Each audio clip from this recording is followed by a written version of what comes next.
Welcome to Karnataka LMS. Myself Suguna HG, Assistant Professor, GFGC and PG Center, Chintamani. In this video, I am presenting you theorems on subgroups. Theorem 1. A non-empty subset H of a group G is a subgroup of G if and only if for every A, B belongs to H implies A star B belongs to H, and for every A belongs to H implies A inverse belongs to H. See, if H is a subgroup of G, then it has to satisfy these two conditions. They are, for all A, B belongs to H implies A star B belongs to H, and for all A belongs to H implies A inverse belongs to H. So these two are nothing but the closure law and inverse axiom. If these two are satisfied in any subset H, then it will be a subgroup of G.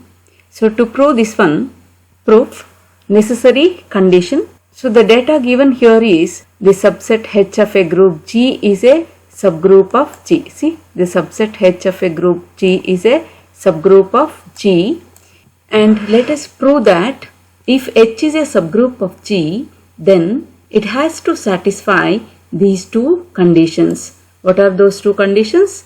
A, B belongs to H implies A star B belongs to H, and for all A belongs to H, it implies A inverse belongs to H. So let us take these two conditions as to prove. So to prove that for all A, B belongs to H implies A star B belongs to H, and for all A belongs to H implies A inverse belongs to H. See, if these two conditions are satisfied in any subset H of a group G, then H will be a subgroup. So to prove this one, let us take the data, that is H is a subgroup of G.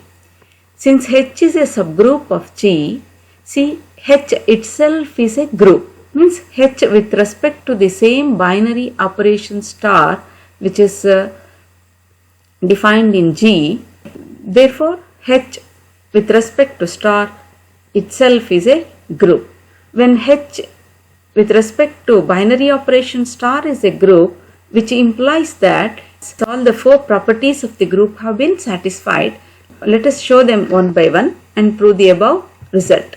Since H is a group itself, so it satisfies the closure and inverse axioms. Okay, so it satisfies the closure and inverse axioms because H is a group itself.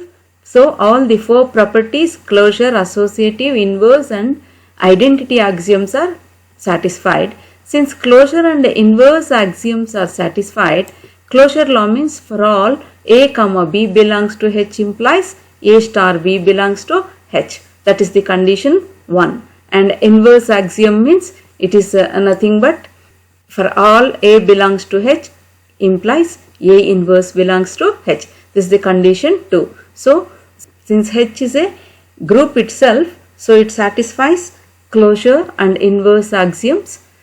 Hence, consequently, the condition 1 and 2 are satisfied. Hence the proof. See here, by the data, H is a subgroup of G. Since H is a subgroup of G, by the definition of the subgroup, H itself is a group. Since H itself is a group, it satisfies closure law and inverse axiom. Closure means it is condition 1. For all A, B belongs to H implies A star B belongs to H, and for all A belongs to H implies A inverse belongs to H. So hence the proof. Now let us take the converse of this theorem, that is the sufficient condition. To prove the converse, the data will be H is a subset of G. For all A, B belongs to H implies A star B belongs to H, that is the condition 1, and for all A belongs to H, A inverse belongs to H, and here we have to prove that H is a subgroup of G if these two conditions holds good. See, in the previous, the necessary condition, if it is a subgroup, then it has to satisfy these two conditions. And converse of that is, if these two conditions are satisfied, then it is a subgroup we have to prove. So to prove that H is a subgroup of G, proof: by the data these condition 1 and 2 are satisfied. Already we proved in the necessary condition, for all A comma B belongs to H implies A star B belongs to H, and for all A belongs to H, which implies A inverse belongs to H. So by the data a closure and inverse axioms are satisfied. Now it is enough to show that associative law and the existence of identity. It's enough if we prove associative law and existence of identity. Now see, already by the data closure and inverse axioms are satisfied. So in order to show that H is a subgroup, first we have to prove that H itself is a group. So to prove that H itself is a group, we have considered the data, closure and inverse axioms are satisfied. Now it is enough if we prove associative law and existence of identity.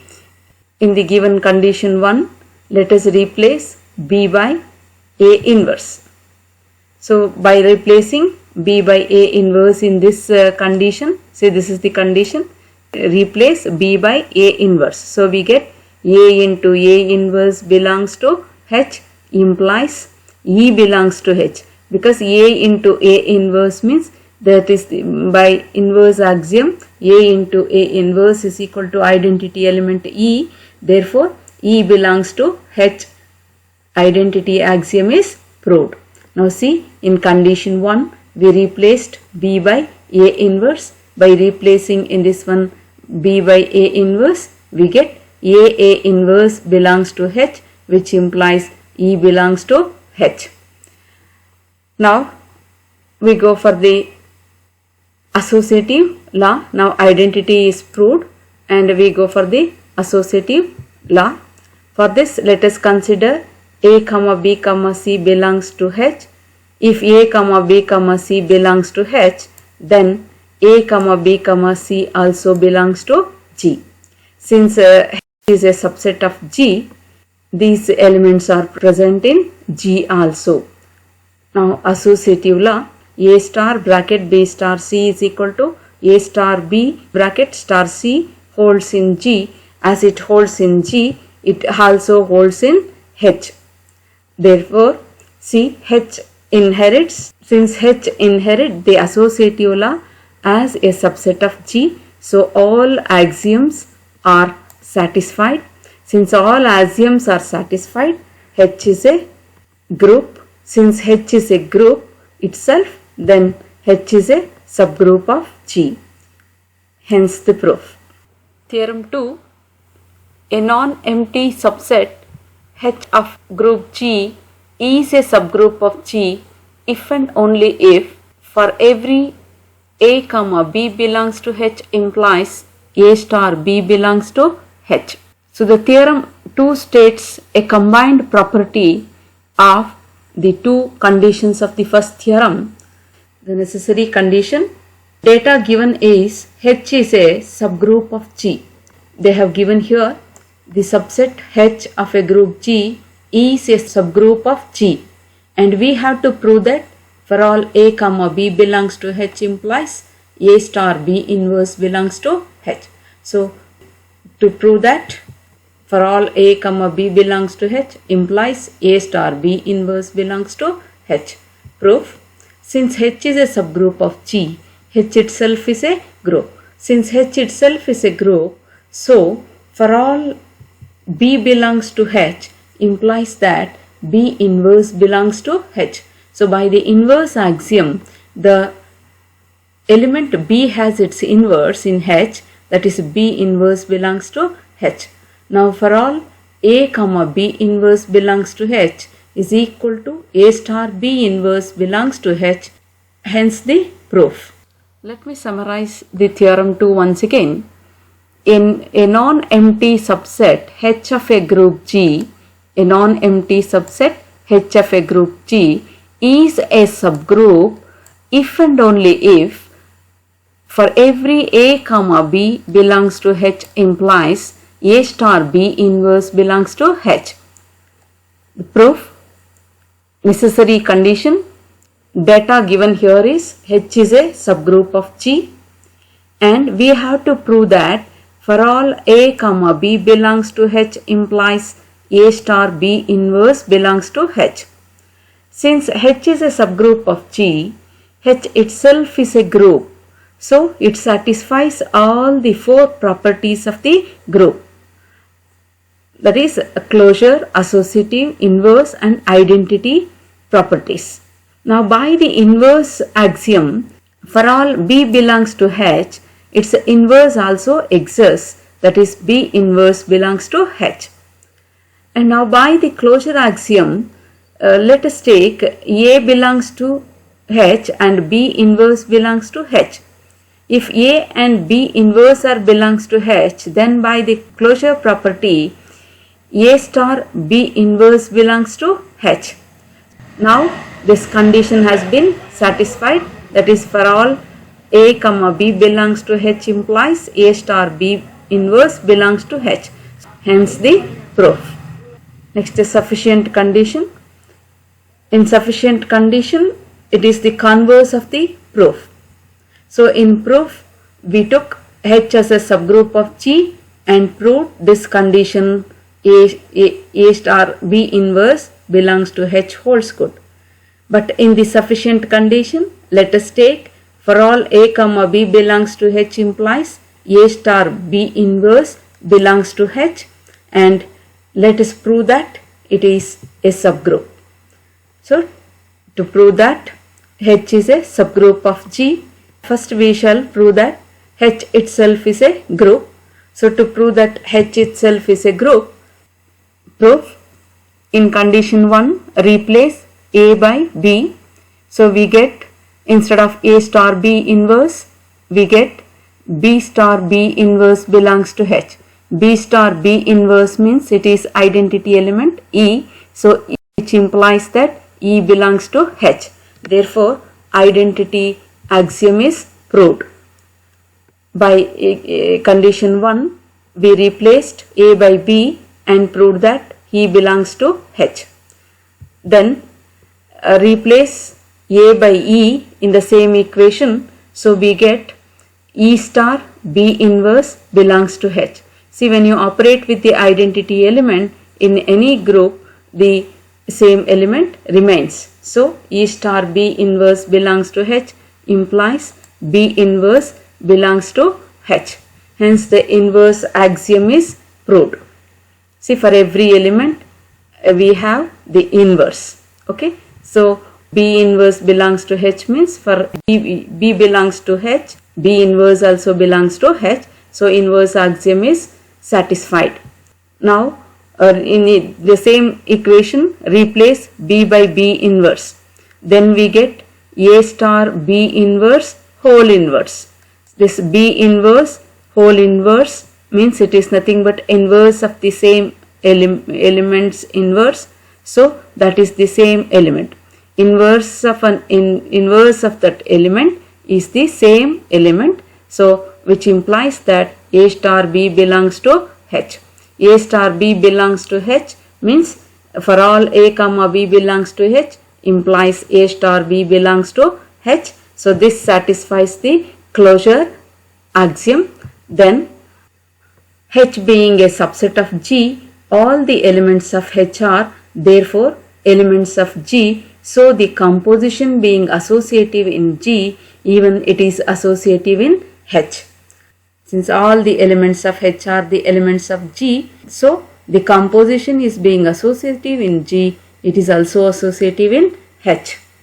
Thus all the four axioms, that is the identity, inverse, closure and associative, all these four axioms are satisfied in H. Therefore H is a group itself.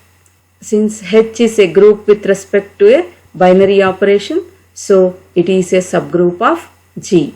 Hence the proof. Now one more theorem let us discuss, that is theorem 3. Show that the intersection of two subgroups of a group G is a subgroup. See, here we have to show that the intersection of two subgroups is again a subgroup of G.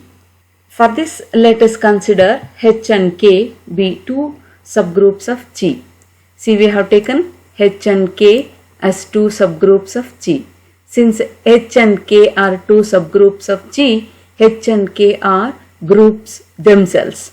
Since H is a group, it has an identity element E, and even K is also a subgroup. Therefore, K also contains an identity element E.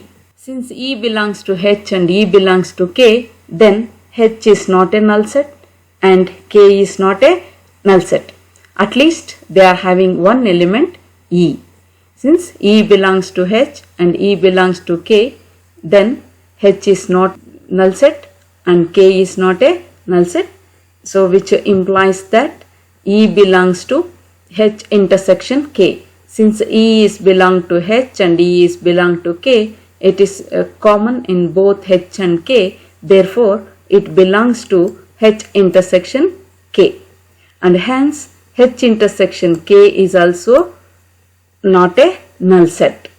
So, let us consider two elements x1 and x2 belongs to H intersection K. See, x1 and x2 be any two arbitrary elements of H intersection K, then this implies that x1 and x2 both elements are present in H as well as in K. So this implies that x1 and x2 belongs to H and x1 and x2 belongs to K. Both the sets, these two elements are present. So this implies that x1 x2 inverse belongs to H and x1 x2 inverse belongs to K. Why? Because H is a subgroup and K is also a subgroup. Therefore, by the theorem 2, for all A comma B belongs to H implies that A star B inverse belongs to H. So by that condition, if x1 and x2 belongs to H intersection K and x1 and x2 belongs to H and x1 and x2 belongs to K, therefore x1 x2 inverse belongs to H and x1 x2 inverse belongs to K. Since it belongs to both H and K, it also belongs to H intersection K.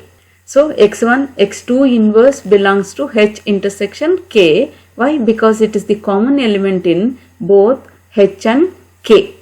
Okay. Therefore, x1 x2 belongs to H intersection K implies x1 x2 inverse belongs to H intersection K. So this is the condition of the subgroup. For all x1 comma x2 belongs to H intersection K implies x1 into x2 inverse belongs to H intersection K in case of multiplication. So H intersection K is a subgroup of G. Thank you.